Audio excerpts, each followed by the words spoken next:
I'm standing here in the Mages Guild in Balmora, but hold on. Well, I probably should clean this place up first.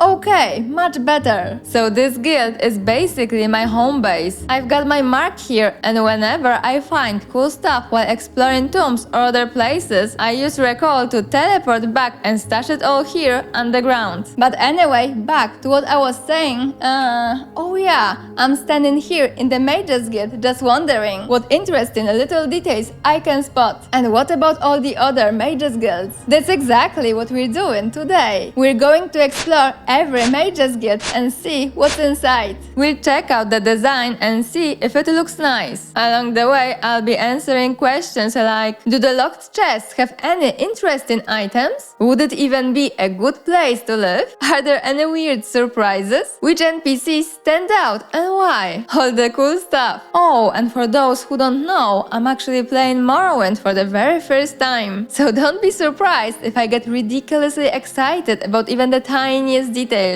Alright, let's dive in. First, let's check out the Mages Guild in Balmora, since this is where I actually joined the guild. The layout of the building is really simple, so it's easy to remember and walk around. You walk into a hallway that takes you either upstairs to where Galbedir stands or downstairs to the main area. One thing that immediately catches your eye here, and really in almost any building in Morrowind, are the lanterns and candles. There's just so much variety. For example, here you have 3 candles on a table, some others on shelves, and even one on a really tall candlestick. Down in the lower section, there are even more, some in different colors. And here you can see a few lanterns. Throughout the game, there are tons of other unique designs to discover. And what's really cool is that you can actually carry lanterns and candles yourself. That blew my mind when I first discovered it, and it still does. It makes the interiors feel amazing, and it's just as magical when you're exploring with one in your hand. Back to the interiors. Upstairs, you'll notice some carpets on the walls or on the ground with interesting patterns that probably tie into the lore, a really nice touch. Near Ranis, there is one with the eye, which is actually a symbol of the Mages Guild. It's the same one you can spot hanging outside near the guild's entrance. There's also a nice carpet just next to the guild's exit. Okay, so I checked the locked chests, one above the supply chest and another next to Galbedir, but didn't really find anything exciting. Same with the barrels in the corners. The most interesting things upstairs are definitely the gems behind Galbedir, which you can either buy or try to steal using the telekinesis spell like I did. And the Grand Soul Gem here is probably the most expensive thing you can steal from all the Mages Guilds. Heading downstairs, the space feels very magical. Blue lanterns and the big tree in the middle create a unique atmosphere. The space is divided into 4 sections with portable walls that feature some nicely carved details. The first section is for lectures, which makes sense for a Mages Guild. Next to it is a study area with tables and books, a perfect spot to learn on your own. So the whole right side is dedicated to studying, while on the left there is more of a residential area. You'll find a small sleeping space there with just 4 beds. It's a bit surprising given the number of members, but no one actually uses the beds because NPCs don't have schedules like in Skyrim. Most of them just stay in the same spot all the time. It does make stealing a little trickier, but with the telekinesis spell, you can figure things out. I'm not sure about invisibility though, because every time I tried it, the effect ended when I interacted with items and the NPC would notice. Back to the sleeping area, it's nice to see wardrobes for storing clothes. Next to that is a space for meals or maybe mainly drinking, judging by the number of bottles and goblets. I think some members might enjoy a bit stronger drinks here, if you know what I mean. There is also a small room with a travel spot and the alchemist Ajira. I love that you can find so many alchemical ingredients and equipment around her. These are even part of her stock. If you buy, say, an alembic, it disappears from the world. Same with the gems behind her competitor. Ajira is probably probably my favorite NPC in the whole guild. She gives simple quests, but her personality really stands out. She's tricky in the way she writes reports about collecting mushrooms and flowers, and later she sends you on quests for the Staff of Magnus and the Warlock's Ring. I love how she talks. It's just fun to read her lines. For example, when she asks about the Staff of Magnus, she goes, "Have you found the Staff of Magnus? Ajira doesn't want it for herself. Just bring it to Ajira and let Ajira see it." And after you hand it over, she says, "Ajira knows you found the Staff of Magnus. Now Ajira might tell you her other secrets. She's so kind and helpful. Well, maybe not for Galbadir."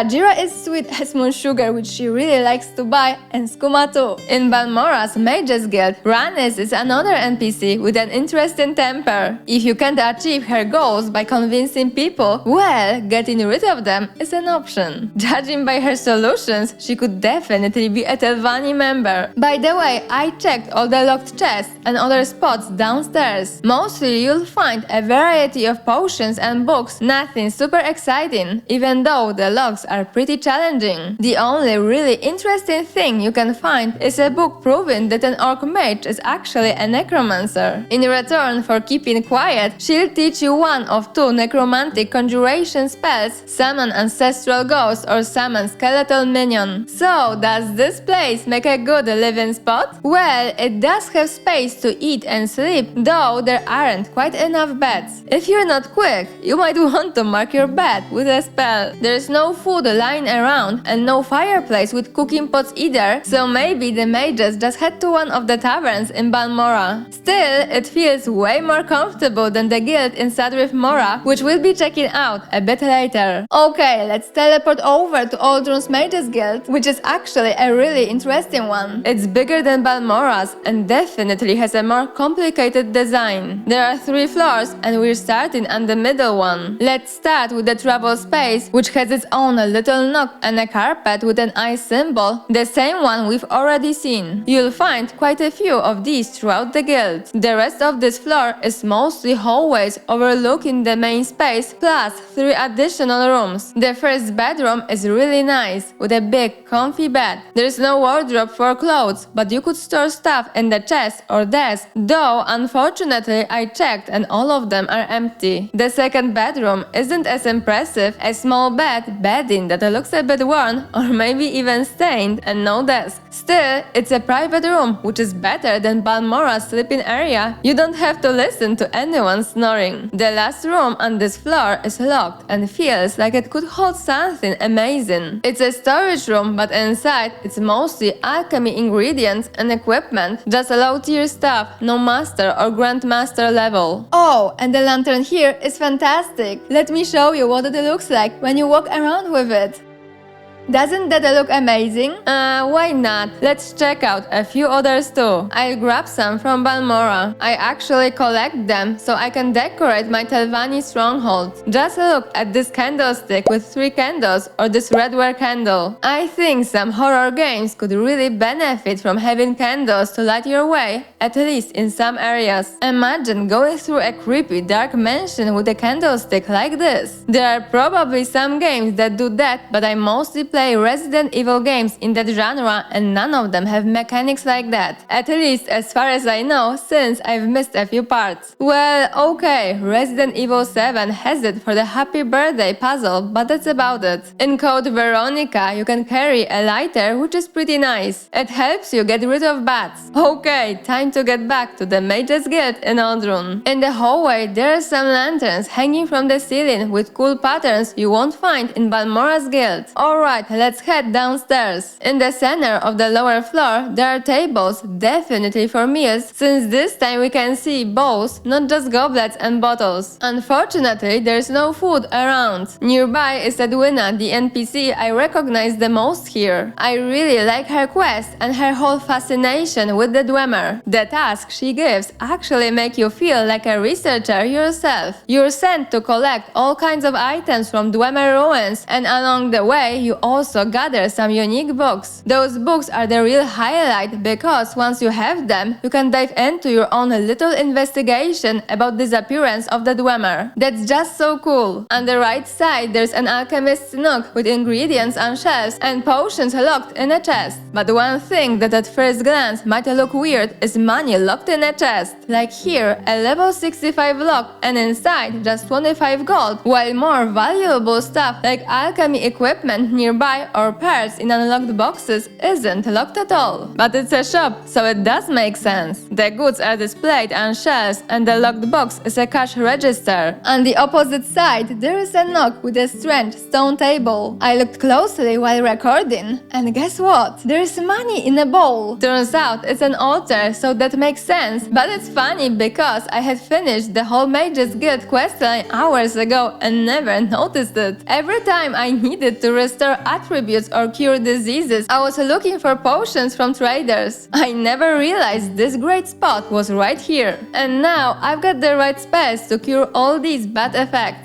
Right next to Edwina, there's also a door I completely missed after 60 hours of gameplay. And I really like looking into the smallest details, so it's wild that I didn't spot something that big. The space is pretty dark, so maybe that's why. You can see it a bit brighter here because I edited the clips so you can see more clearly. And inside, it's a forge. Wait, a forge? In the Mages Guild? Well, it turns out the lady in charge here is an enchanter, so maybe it makes sense. Perhaps she's so passionate that she first crafts weapons and armor and then enchants them. And I love these floor pillows as they're meant for sitting on the floor, right? Perfect for around a tea table. Actually, I even found one tucked under a mask in one of the temples, so they could have different purposes. I bet I've seen more of them, I just didn't pay that much attention. Of course, I checked the locked chest, but again, nothing exciting. Even a wardrobe with a level 100 lock had boring loot. Normally, exploring tombs has taught me that high-level locks usually hide good stuff, but the Mages Guild doesn't follow that rule. Finally, we have the top floor. I really like that there are plants near the stairs. They add a nice vibe, and there are more plants higher up. The space is huge with high ceilings and more carpets hanging on the walls. Some are similar to Balmora's, but there's also a new one showing a man with a scroll. There is one more bedroom here with a cool bed, but again, nothing interesting in the chests. Overall, Aldron's Guild probably beats Balmora's in terms of accommodation. There is no shared sleeping area, just private rooms. But there still aren't enough for every member, so some people probably share beds or sleep on the floor or chairs. There is no kitchen, but technically with the forge and fire, you could heat up a pot. Now, let's check out the smallest guild, located in Wolverine Hall. It's a really weird one, basically just a single room. There is no space for sleeping, no dining area, and no separate nook for shops or alchemy. Everything is crammed into that one room. But actually, with the Telvanni living here inside with Mora, it kind of makes sense. I guess they didn't want to rent anything bigger to the mages from the guild. Another interesting detail is that while all the other guilds are called Guild of Mages, this one is just the Mages Guild. As usual, there are plenty of carpets hanging on the walls, this time with plant patterns. I especially love the ones with forests. They look really nice. I also found a bunch of potions in locked chests and even spotted a spear in a locked wardrobe. One of the most valuable items so far, worth 1,500, but in Morrowind it's not actually that expensive. Not even close to the price of the Grand Soul Gem in Balmora. The effect isn't bad though. Water breathing for 100 seconds, which can be pretty handy. I just used a water breathing spell I bought somewhere, so the spear isn't a big deal. And with the spell making, I can create something a lot better. The most recognizable NPC here is of course Skink. He gives you a few quests, and what's really cool is that he's researching ash creatures and even vampires. So far, I haven't come across any other NPC doing that kind of work. But what makes him even more fascinating is that he's a free Argonian, and at the same time, he's the second most important person in the entire Mages Guild, since he's a a master wizard, and despite being a Mages Guild member, he's actually respected by House Telvanni. That's seriously impressive. On top of all that, he even offers you an alternative path to become Archmage without having to fight Trebonius. Sking's a real diplomat. For me, this guild is also a very important teleport spot. As a Telvanni member, I travel to Sadrith Mora a lot and also use the boat here to reach different Telvanni towns. But as a place to live, definitely the worst out of all the Mages guilds. Alright, next up is Caldera's guild. When you teleport in, you land right in the dining space with 2 tables. Here we can spot the usual carpet with the Mages guild eye symbol, but there's also a new pattern. This time a tree with clearly visible leaves and plants below it. Nice little touch. On this floor there's also a locked wardrobe with a few scrolls inside.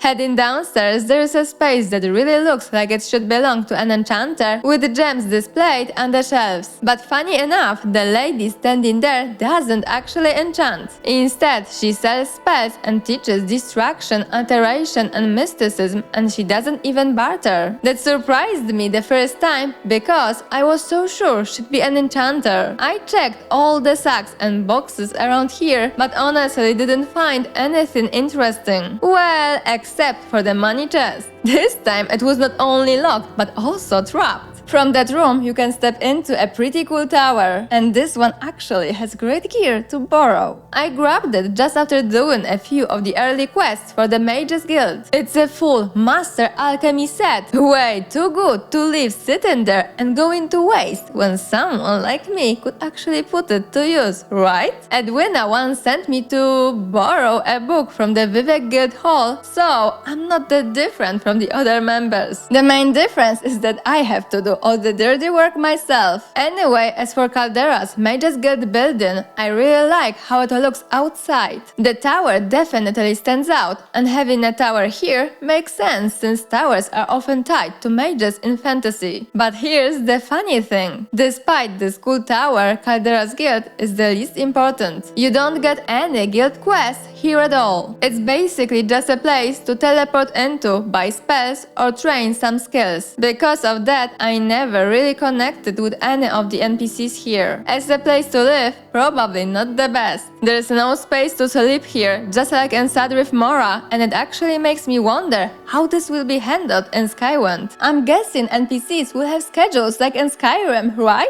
So maybe the guilds will be redesigned inside to have enough beds for every member. Or maybe members will teleport to another town to sleep at an inn. Technically, they could have their own homes as well, right? And just go to the Mages Guild building to work. The last Mage Guild we're checking out is of course the one in Vivek. The teleport room looks a lot like the one in Aldrun. If you head to the right from the teleport spot, you end up in a separate dining area, and honestly it's the nicest one we've seen so far. They even have plates with cutlery, everything neatly arranged on the tables. It actually feels like someone might really eat here. Across from that there's a hallway leading to a space that you can immediately tell belongs to an alchemist. Alchemy equipment is scattered everywhere, and in the locked chest you'll find plenty of potions. And yes, the lady here does sell alchemy supplies. Right next to her space there's a pretty decent bedroom. The bed looks luxurious even though it's not huge. The wardrobe is massive, and I actually found some clothes in there. There is also a storage room where you can borrow a book for Edwina that I mentioned earlier. The downstairs area is pretty empty, just 2 flower pots with mushrooms. But here's a fun thing. Those mushrooms are the ones you need for Ajira's quest. So instead of hunting in the wild, you could technically grab them here, but you still need 2 more. That got me thinking. There is a tree inside the guild in Balmora. Maybe the other 2 mushrooms grow on it? I checked, and no.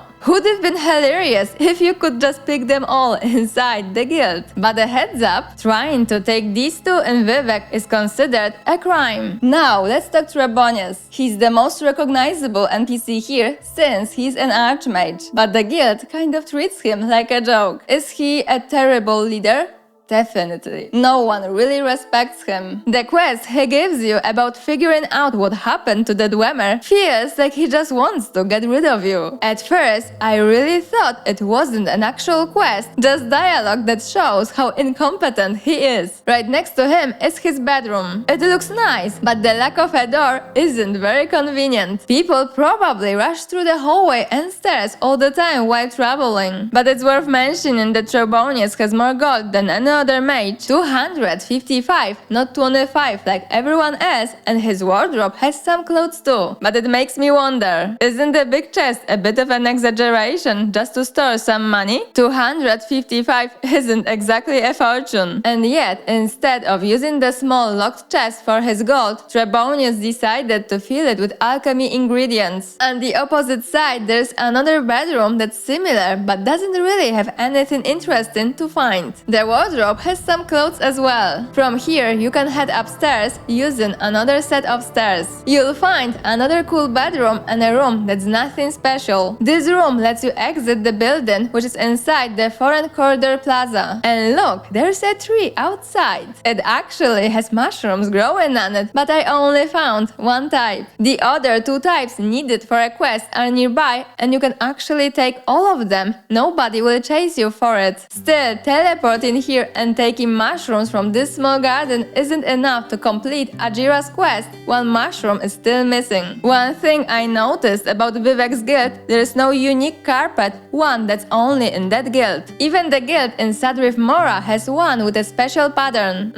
Maybe I missed it, who knows? So, how are the living conditions in Vivek's guild? Probably the best out of all the ones we've seen. The dining area is top-notch and there are plenty of private bedrooms, which is always a plus. So, that's all the mages guilds in Morrowind. Each one is definitely unique in its own way. My personal favorite is probably the one in Balmora, partly for nostalgia since I spent a lot of time there doing quests for Ajira, and even many hours after finishing the guild questline, it's still my base where I collect all the treasures I found. I also love how the main space looks, especially with the tree in the center. But right after that, I really like the one in Aldrun. And now that I've discovered the altar and the room with the forge there, I like it even more. Those two are definitely my favorites. As for NPCs, Ajira takes the top spot for me. I also really like Skank a lot. What about you? Which guild or NPC is your favorite? Did you maybe notice something in this video that you hadn't seen before? Hope you enjoyed the video. Until next time, thanks for watching.